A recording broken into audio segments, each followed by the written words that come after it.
Hi, third graders. Today you're going to be working in your Unit 5, Week 1 packet. The target that we're focusing on is Target 2. I can analyze and make connections to the text using text-to-text, text-to-self, and text-to-world references. Now turn to this page in your packet and we'll review connections. What are connections? Experienced readers use what they already know to better understand what they read. One type of connections are text-to-self, connecting what you are reading to an experience from your own life.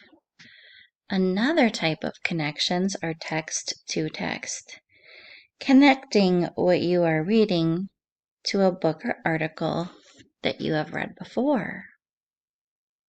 And a third type of connections are text-to-world, connecting what you are reading to what you have heard or seen or is happening in the world around you.